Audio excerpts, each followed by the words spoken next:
Edad Media, el sur de Francia. Una fe diferente surgía y proponía otra visión de Cristo. La Iglesia considera herejes a esa gente, peor que demonios. Durante décadas, la furia de la Iglesia se alza contra los cristianos gnósticos. Los cruzados diezmaron a la población. Se creó la Inquisición para quemar a esos cátaros, como ellos se llamaban a sí mismos, los purificados, los puros.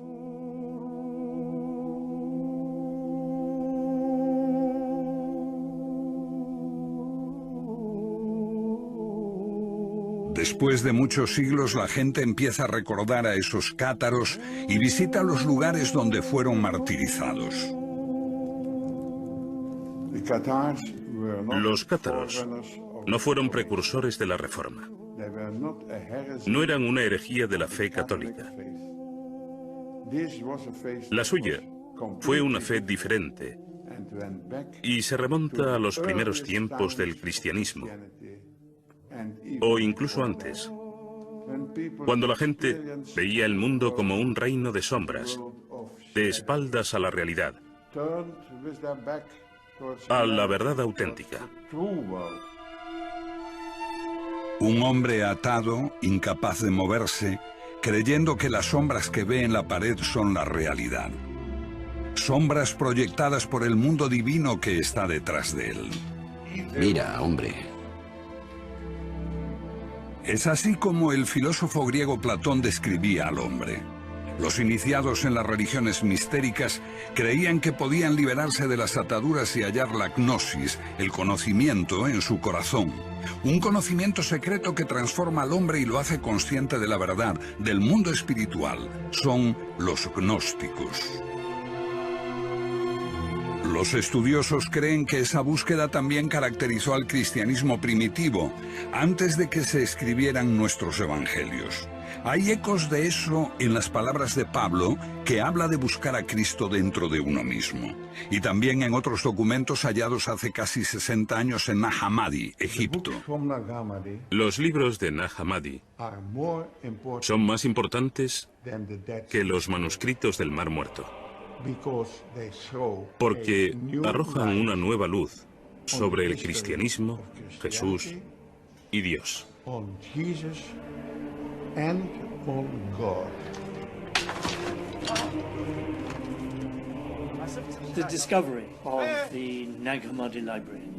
El descubrimiento de Nag Hammadi supone un cambio radical en nuestra idea del cristianismo primitivo.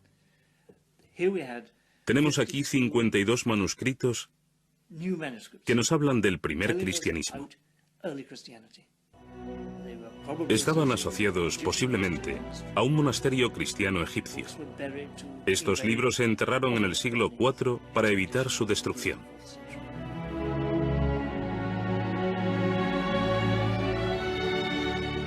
Nos dan abundante información. Es asombroso que los cristianos no se precipitasen a leer el Evangelio de Tomás y todos esos textos maravillosos. Me parece que eso demuestra el poder de la Iglesia romana, que los dejó a un lado y aún los considera heréticos y peligrosos. Y por supuesto lo son. Son peligrosos para la Iglesia literalista, porque ponen en cuestión su interpretación.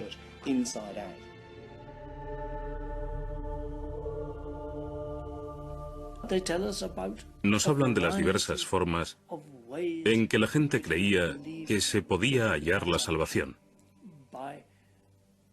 Por la contemplación, por la expansión de la chispa divina que hay en nosotros, comunicándose con Dios, buscando en nuestra propia alma, una búsqueda individual de lo divino, sin la ayuda de sacerdotes u obispos. Suena atractivo.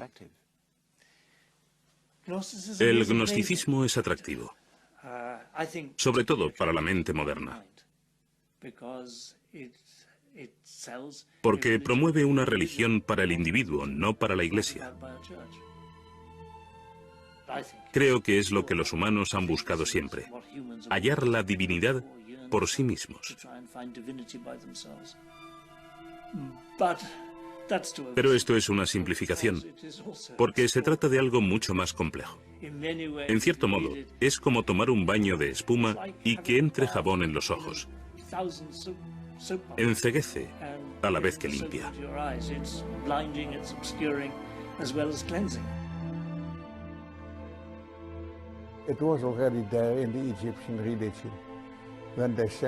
Ya en la religión egipcia, se decía que el hombre después de la muerte se convertía en Osiris, se integraba en Dios.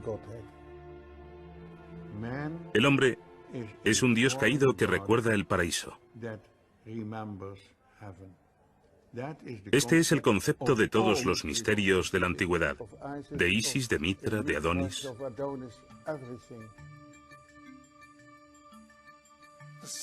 El punto central del gnosticismo es que todos nacemos con una chispa divina dentro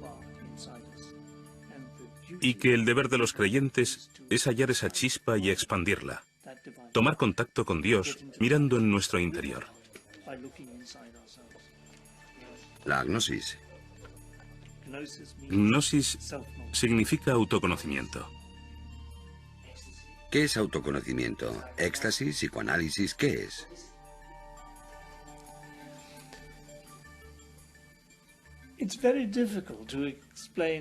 Es muy difícil explicar qué es el autoconocimiento y cómo se obtiene. No es como el psicoanálisis. No es una exploración intelectual del alma ni el éxtasis. Es la contemplación de uno mismo. A veces con la ayuda de un líder. Es la quietud, una sincera búsqueda individual.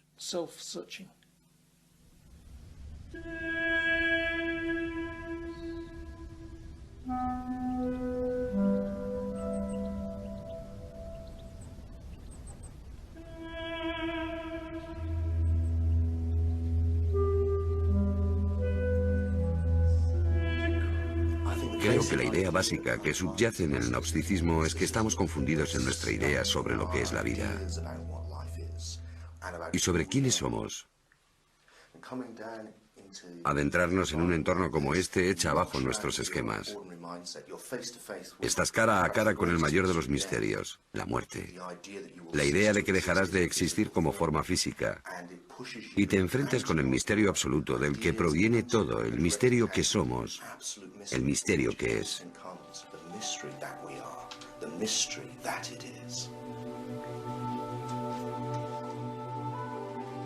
Pero ¿por qué buscarlo en la oscuridad de estos corredores?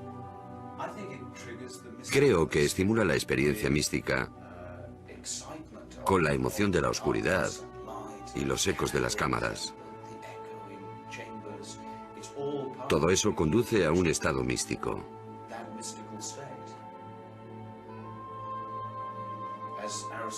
Como decía Aristóteles sobre los misterios, no vas allí a aprender, sino a experimentar. Si crees que solo es un proceso intelectual, te equivocas. Es algo mucho más grande que eso.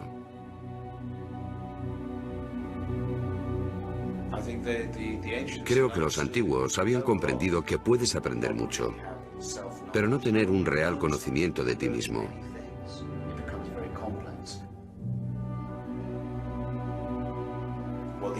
Lo que los antiguos buscan es un retorno a la totalidad, el conocimiento de la unidad de todas las cosas. Durante más de 2000 años la gnosis fue reprimida. Principalmente supimos algo de ella por las acusaciones de los padres de la Iglesia. Pero el hallazgo de Nag Hammadi en 1945 cambió para siempre nuestra forma de ver los orígenes del cristianismo. Los que los hallaron al principio los desecharon. Cayeron en manos de traficantes, algunos fueron quemados, pero finalmente llegaron a manos de la ciencia gracias a personas como Gilles Quispert, que llevó los manuscritos más importantes a Europa, y a sus amigos, entre ellos el gran psiquiatra Carl Jung.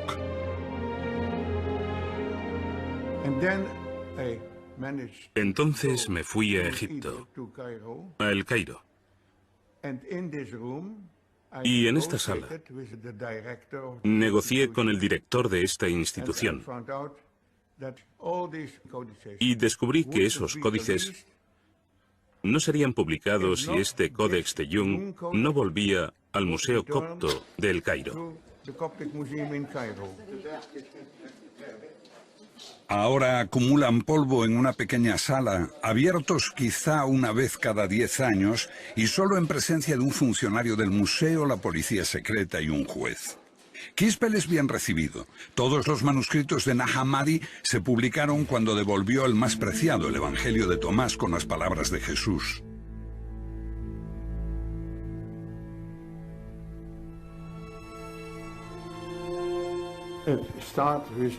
Empezó diciendo: estas son las palabras que Jesús dijo y que Dídimo Judas Tomás escribió. Y él dijo: quien descubre el sentido de estas palabras no conocerá la muerte. ¿Quién es Dídimo Tomás? Dídimo Judas Tomás significa Judas el mellizo o el gemelo. Fue uno de los hermanos de Jesús. La tradición de la Iglesia posterior transformó a Tomás en el apóstol que no creía que Jesús había resucitado. El escéptico Tomás fue el discípulo más fiel de su maestro. ¿Fue quien entendió mejor a su hermano? Según el Evangelio de Tomás, sí. Se dio por sentado que no era el hermano gemelo de Jesús en sentido literal, sino más bien que quien lea este Evangelio puede llegar a reconocerse como gemelo de Jesús.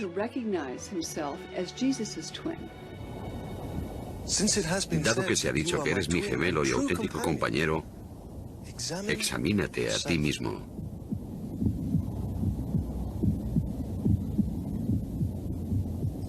Examinarse a uno mismo. Así puedes comprender quién eres.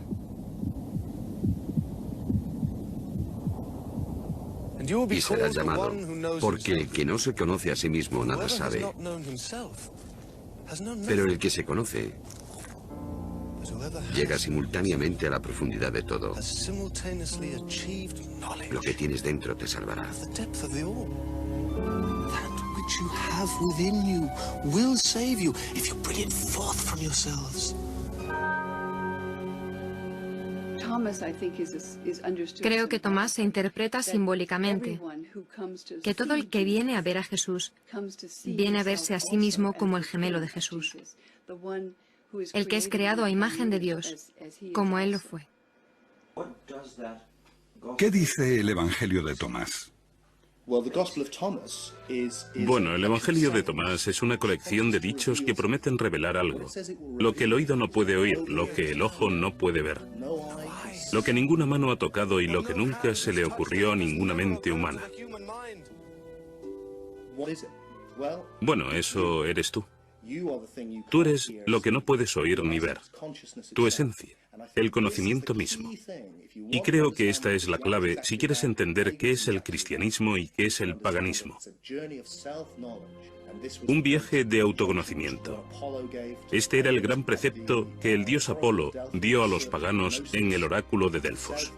Buscar la gnosis, el autoconocimiento, conocerse a uno mismo. Y lo mismo sucede con los cristianos. Lo que busca es la parte de ti que no puede morir. No es que se te vaya a dar algo que no tengas ya, es descubrir que ya eres inmortal. Porque tu esencia no es el cuerpo. Si descubres lo que realmente eres, descubres lo divino. Descubres a Dios dentro de ti.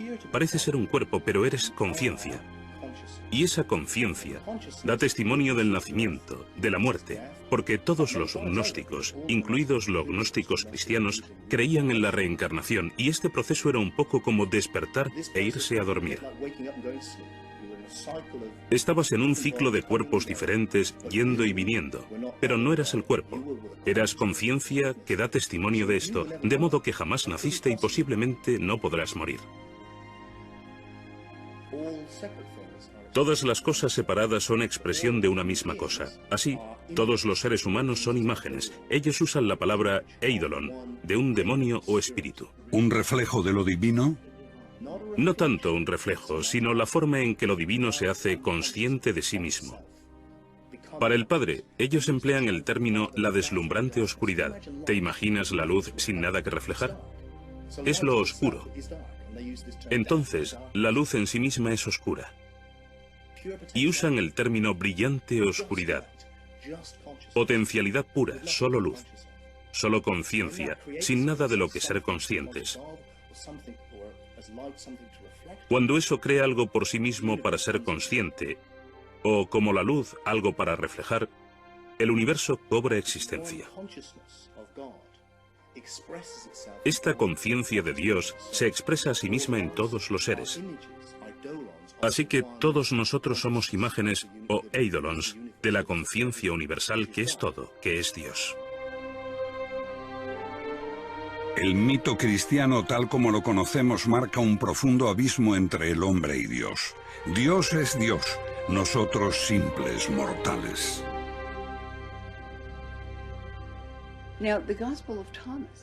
El Evangelio de Tomás tiene un mensaje muy distinto. Habla de Jesús como el Hijo de Dios y habla de los otros humanos, como de los niños de Dios que no son conscientes de haber sido creados a imagen de Dios. La luz divina que se creó antes de que el universo se creara, cuando Dios dijo, hágase la luz, la humanidad fue hecha imagen de esa luz. Y en el Evangelio de Tomás, Jesús habla como una voz desde la luz. Soy todas las cosas. Todas las cosas salen de mí. Estoy en todas las cosas. Rompe un trozo de madera y estoy allí. Levanta la piedra y me encontrarás. ¿Por qué las palabras del Evangelio de Tomás, busca bajo una piedra y me encontrarás, son tan peligrosas para la Iglesia? Porque es panteísmo. Sugiere que la divinidad está en todas partes y en todas las cosas. Lo que ocurre con el triunfo del cristianismo es que se traduce en la creación de una iglesia. Para llegar a Dios, tienes que hacerlo a través del obispo. Si quieres construir una iglesia, tienes que decir que la salvación solo es posible mediante, desde y a través de la iglesia. Y el representante de Dios en la tierra es el Papa.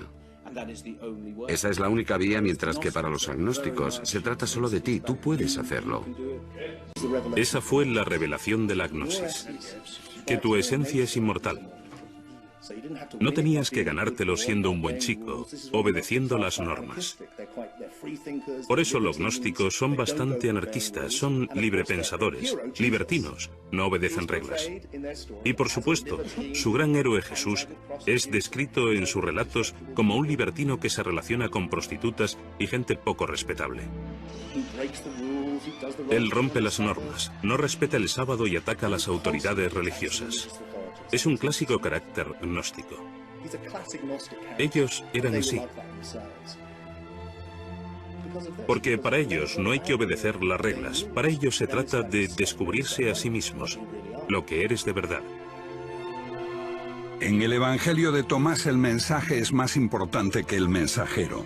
Es anterior a los 4 evangelios, como ocurre con un hombre considerado como fundador de la fe cristiana, pero que se empieza a ver con una luz diferente, Pablo.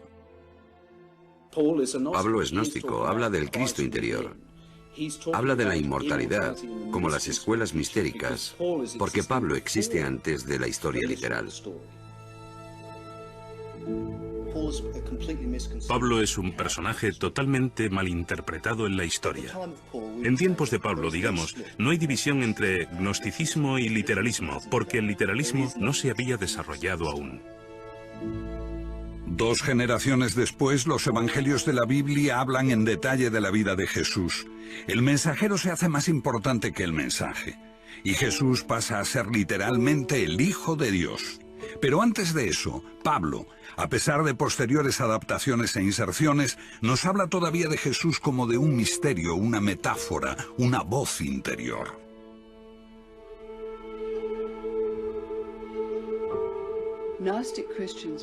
Los cristianos gnósticos creían que Pablo era su maestro, el padre de la Iglesia, Tertuliano, que despreciaba a los gnósticos,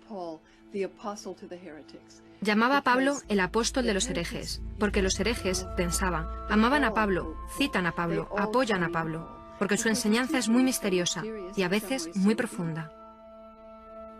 Si es así, el pensamiento de Pablo coincide con la mayor parte de las ideas elaboradas aquí. Quizá la ciudad más grande de la antigüedad, en la encrucijada de Asia, África y Europa, la ciudad de Alejandría. Alejandría en ese tiempo, la segunda ciudad del occidente. Allí se originó el gnosticismo.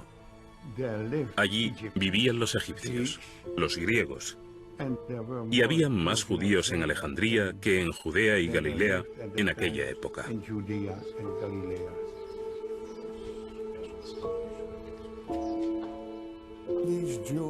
Esos judíos vivían en el exilio, pero habían encontrado un Dios desconocido en sus corazones.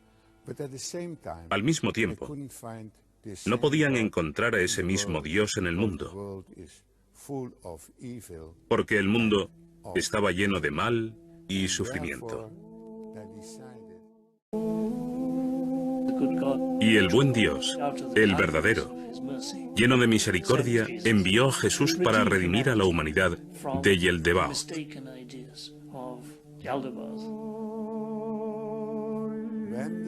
Cuando esos judíos de Alejandría se hicieron cristianos, Jesús apeló a lo más profundo de ellos y dijo: quien se conoce a sí mismo, conoce a Dios. Mito o metáfora, en la figura de Jesús está también la semilla de la discordia. En torno a su persona sobrevino una batalla de ideas que separó las dos posturas. Sí, una de las mayores pugnas entre los seguidores de Jesús fue la cuestión de por qué Jesús murió de manera tan terrible. Para las comunidades ortodoxas, la única forma de encontrarle un sentido religioso era interpretarlo como un sacrificio redentor. Pero este sacrificio redentor solo tenía sentido si todos necesitábamos redimirnos del pecado. Así, los cristianos desarrollaron la idea de que teníamos que haber pecado terriblemente, sin posible redención. Entonces, la idea de que el Mesías de Dios muere en un sacrificio redentor por los pecados del mundo se convierte en una forzada explicación de su crucifixión. Así nace un nuevo elemento en la relación entre el hombre y la divinidad: el pecado original. El elemento central del mensaje cristiano, su fuerza, reside en la culpa, que Dios está mirando, sabiendo no solo todo lo que hacemos, sino también todo lo que pensamos. Creo que el cristianismo es bastante excepcional en el sentido de que Dios lo ve todo y castiga a los creyentes por sus malos pensamientos, por los pecados de la mente. El pecado y la culpa crearon un credo en el que predomina el miedo a Dios y al infierno, siempre presente en las prédicas de los sacerdotes. No es una idea que compartieran los gnósticos. La palabra pecador no figura en su diccionario. El Evangelio de Tomás no habla mucho de la discontinuidad entre Dios y nosotros mismos, sino de humanos creados a su imagen divina y, por tanto, con una especie de conexión, de afinidad con lo divino. El hombre es un Dios caído que recuerda el paraíso. Ese es el concepto de todos los misterios de la antigüedad y también de la gnosis. No hay espacio para el pecado. Por supuesto, eso no significa que seamos divinos y más, sino más bien que podemos encontrar nuestro camino hacia Dios, cuando hallemos el camino hacia nosotros mismos, y que existe un medio de reparación para los pecados y errores que cometamos. Pero pecar es tan esencial que Jesús tuvo que morir para redimirnos, un argumento tomado de un antiguo mito, Adán y Eva y el primer pecado que hizo al hombre mortal. Los cristianos pusieron más énfasis en el pecado de Eva que los judíos. Antes del cristianismo ortodoxo, el pecado no era una cuestión central.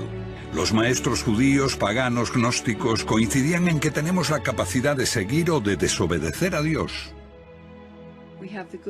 Tenemos buenos y malos impulsos. Se entendía que esta era la condición humana.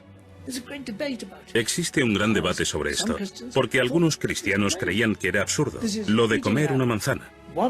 Una desobediencia inocente por la que Dios condena a los hombres a una existencia inferior, lejos del paraíso. Un castigo totalmente desproporcionado.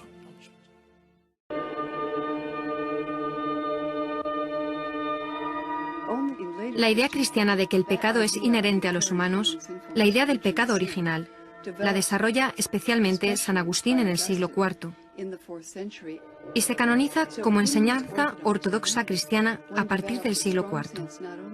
Esas comunidades ortodoxas desarrollan no solo un fuerte sentido de la distancia entre el hombre y Dios, sino que hay una condición pecaminosa en el hombre, innata e irredimible, aparte de que la muerte de Cristo se entiende como sacrificio. Jesús, un iluminador, la voz del símbolo de lo divino. Un gnóstico veía a Jesús como al hombre que recibió la iluminación con el bautismo, cuando se transforma como Buda en aquel que conoce, el Cristo. Los cristianos ortodoxos creen que si Jesús era divino, era el Hijo de Dios, su único Hijo, y también tenía que haber nacido divino, algo que los gnósticos consideran pueril. La ruptura queda clara con el último evangelio, el de Juan.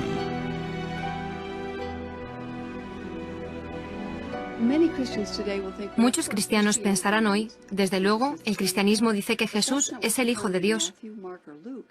Pero esto no es lo que vemos en Mateo, Marcos o Lucas. Encuentras que Jesús es el Mesías de Dios, el que enseña el camino de la rectitud. Se podía ser un judío muy devoto y seguir a Jesús en eso. Pero con el Evangelio de Juan, la afirmación de que Jesús es Hijo de Dios, y más aún, su único Hijo, es una afirmación radical que no veo mencionada por los ortodoxos antes del año 160 más o menos. Pero esta idea se convierte en la lente a través de la cual los cristianos leen los evangelios.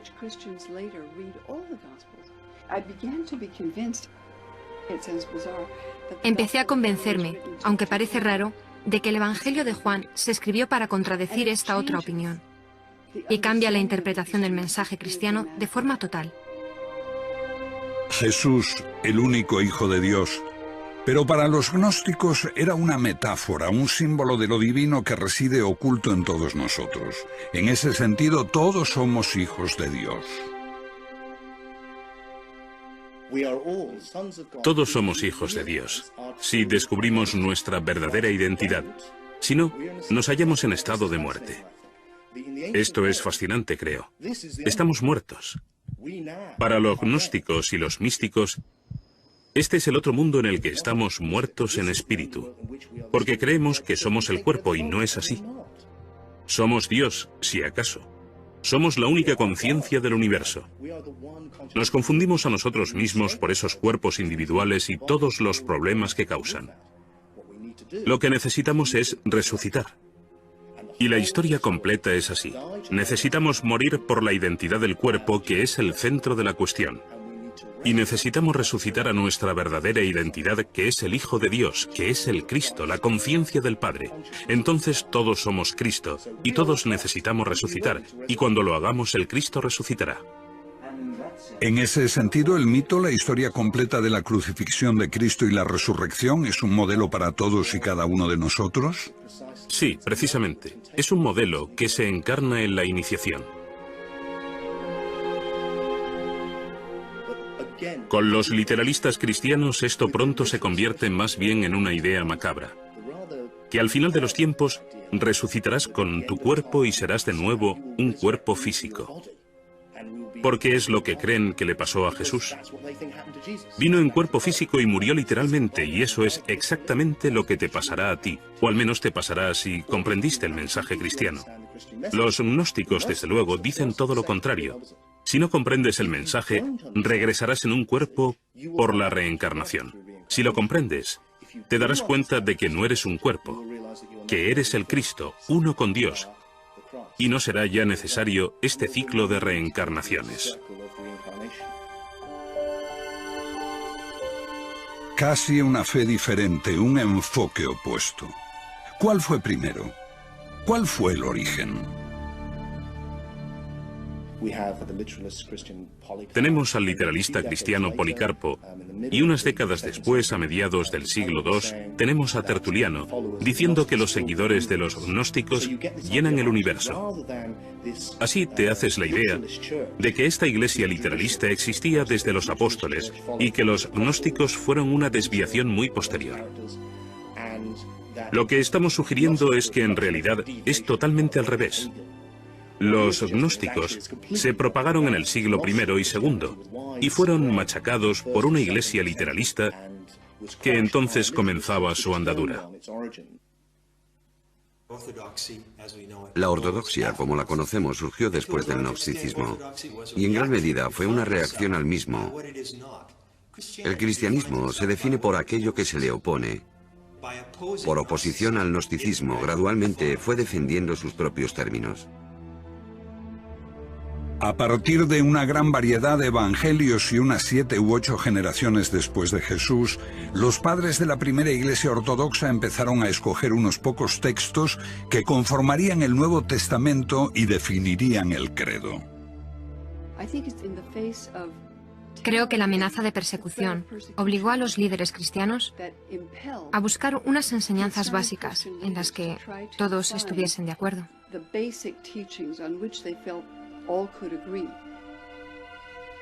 En esta selección, las opiniones gnósticas eran demasiado complejas y fueron desestimadas. Una de las grandes bazas del cristianismo es la simplicidad con que se transmite el mensaje. Decir que Jesús es el Hijo de Dios. Jesús vino a salvarnos por nuestros pecados. Jesús murió por nosotros, sabiendo que estas insignificancias son el pase que da entrada a la iglesia cristiana. En sentido amplio, ¿los evangelios son una invención? Creo que es un error verlos como una invención, pero se prestan a interpretaciones ambivalentes. Por ejemplo, Pablo dice hablar de dos formas al mismo tiempo. Para los que pueden oír el mensaje espiritual y para quienes solo pueden entenderlo literalmente. Si tomamos la frase que aparece en muchas iglesias, nadie llega al Padre sino a través de mí, vemos que para los gnósticos, esto significa que para llegar a Dios tienes que ser consciente de lo que esta figura representa en ti. Y este es el mensaje de Pablo. Para llegar a Dios debes hallar al Cristo dentro, como una alegoría de la verdad. Pero el literalismo dice, no, este es el único camino. Creo que después de tener esta idea de una encarnación literal del Hijo de Dios, no la de un mítico Hijo de Dios, entonces, el concepto es que para tu propio bien, debes salvar el alma de otros. Y todos deben creer esto, obligados por su propio bien. Así tienes el mandato divino de ser autoritario. Los cristianos lo tomaban todo como algo personal. Pero cuando personalizas a la divinidad, la cargas con toda la ira, críticas, resentimiento y agresividad que existe en la personalidad humana. ¡Hereje! Los cristianos se enfadaron mucho porque tomaban como algo personal que su Salvador fuese rechazado. Los gnósticos solo querían descubrir dónde estaba la verdad. La dificultad que enfrentan los gnósticos es que buscan individualmente la salvación. No están organizados, no están unidos. Los gnósticos atacaron las opiniones de los primeros cristianos. Pero los cristianos no solo atacaron las opiniones de los gnósticos, atacaron a los propios gnósticos. Ambas creencias podrían haber coexistido, pero con la aparición de este hombre, Constantino, el primer emperador romano en abrazar la fe cristiana, se despertó el ansia de alcanzar el poder supremo en la joven iglesia.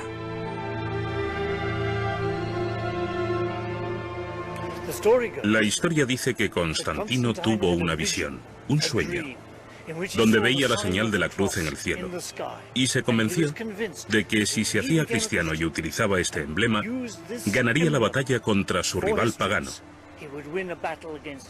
Fue aquí, en el puente Milvio, donde tuvo lugar una gran batalla que colocó al cristianismo en su triunfante camino al éxito.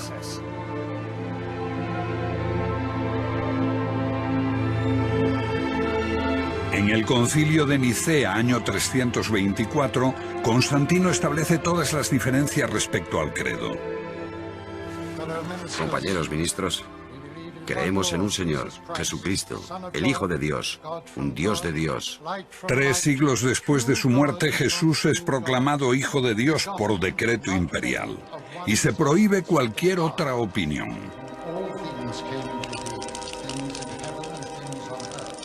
When Christianity allies with the state to create a religious monopoly, that's when Christianity becomes... Cuando el cristianismo se alía con el Estado para crear una religión oficial, es cuando se vuelve algo radicalmente diferente, triunfante, exitoso. Pero al haberse aliado con el Estado empieza a cometer los mismos crímenes que había denunciado en sus primeros 300 años de existencia. Persigue, mata por la religión. Se transforma en una institución jerárquica, opresiva, necesariamente conservadora.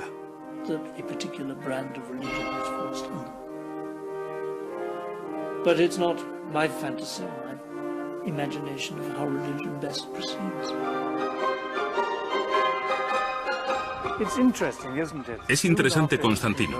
Cuando Constantino se convierte, uno de sus primeros actos es hacerle a las iglesias de Roma grandes regalos de plata y oro. 12 estatuas de tamaño natural de los apóstoles y 2 estatuas de plata de Jesús en tamaño natural. Así, 20 años después de su conversión, las iglesias de Roma parecen templos paganos, y esto es solo una muestra de la riqueza que obtiene la iglesia en el siglo IV. La alianza con el Estado significa riqueza para la iglesia, riqueza para los obispos, riqueza para el Papa de Roma. ¿Es corrupta la iglesia? Sí. ¿Conserva un sentido de sus orígenes, el sentido de la importancia de la pobreza? Sí. Entonces la iglesia se divide entre la pobreza y la abstinencia de los monjes y la riqueza de los obispos. Pero aún así, los obispos conservan un sentido de recuerdo de la caridad, de la virtud, lo mejor de ellos. Esto siempre desgarra, hay siempre esta tensión interior. Jesús jamás fundó una iglesia. No dejó instrucciones para una iglesia. Es una invención posterior, diseñada para reforzar el poder de la Iglesia católica. Es inconcebible que Jesús, un simple hombre de Galilea, pretendiese fundar una iglesia universal. ¿Piensa que Jesús dio alguna autoridad a Pedro? Otra vez, esas leyendas son invenciones, como la donación de Constantino. La donación de Constantino es una farsa. Había un documento que la Iglesia en la Edad Media afirmaba que era un contrato escrito por Constantino en su lecho de muerte. Aquí os doy el imperio para que lo custodiéis. Entonces, cuando este se reveló como una falsificación, se inició la Reforma Protestante. De algún modo, todo lo que hemos hecho es escuchar a los perdedores. Fueron destruidos en el siglo IV. Hemos retrocedido y dijimos, solo porque perdieron esa batalla, solo porque la Iglesia romana, con sus ideas de un Jesús histórico y una religión literalista, tomó el mando, no quiere decir que su versión de los hechos sea la verdadera. ¿Qué le pasó a los perdedores? Fueron erradicados. Todos los que conociesen la otra historia, gnósticos y paganos, fueron expulsados del imperio. Los templos se derribaron, los filósofos fueron asesinados, los libros prohibidos y quemados. Si el cristianismo era la religión favorita de Dios, entonces uno podía pensar que al triunfar se hubiera entrado en la Edad de Oro. Todo lo contrario, se entró en un tiempo de oscuridad, en el que la gente incluso olvidó cómo hacer casas de ladrillos. Y hubo que esperar hasta el Renacimiento, cuando esos instruidos paganos regresaron a Italia, a Florencia. Los libros de Platón, que habían estado prohibidos durante 1000 años, volvieron como la hermética y de pronto Botticelli empezó a pintar cuadros de dioses paganos. Lo llamamos el renacimiento de la cultura occidental, porque ésta vuelve a ocupar el lugar que tenía antes del triunfo del cristianismo. La creencia en la historia de Jesús era originalmente solo el primer paso en la espiritualidad cristiana, el misterio exterior. El significado debía explicarlo un maestro iluminado cuando se estuviese maduro espiritualmente. Una comprensión mística de Dios más allá del simple dogma. Aunque había muchos grandes místicos cristianos en los últimos siglos que intuitivamente vieron este nivel simbólico más profundo, como cultura hemos conservado solo los misterios exteriores. Creo que conservamos la forma, pero hemos perdido el significado. Mientras las iglesias se vacían, la gente busca por todas partes. A veces tan lejos como el otro extremo del mundo, sin darse cuenta de que una antigua tradición que buscaba lo mismo yace en lo profundo de nuestro pasado.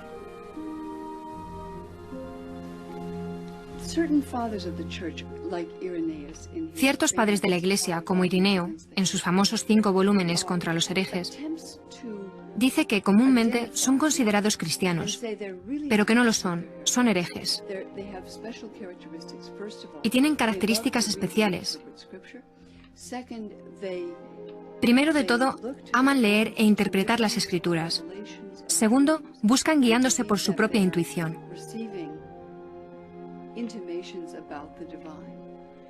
Tercero, están investigando constantemente, siempre abiertos a nuevas exploraciones. Uno podría haber dicho lo mismo de quienes ahora integran la corriente de la nueva era.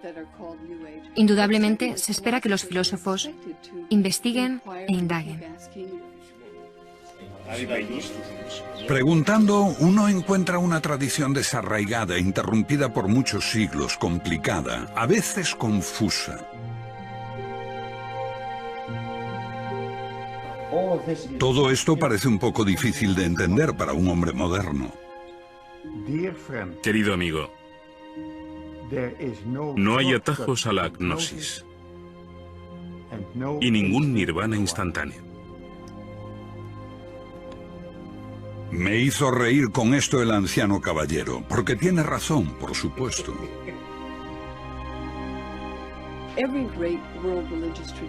Toda gran tradición religiosa mundial, ya sea el hinduismo, el budismo, el islamismo, el judaísmo, tienen las enseñanzas para todos. La enseñanza esotérica, que se supone siguen todos sus fieles. Y también una enseñanza esotérica o mística. La única que no lo tiene es el cristianismo occidental. Creo que es lamentable que haya sido considerado herético ese camino que mucha gente busca para su propia integridad y desarrollo. Either heretical or a pathway you know.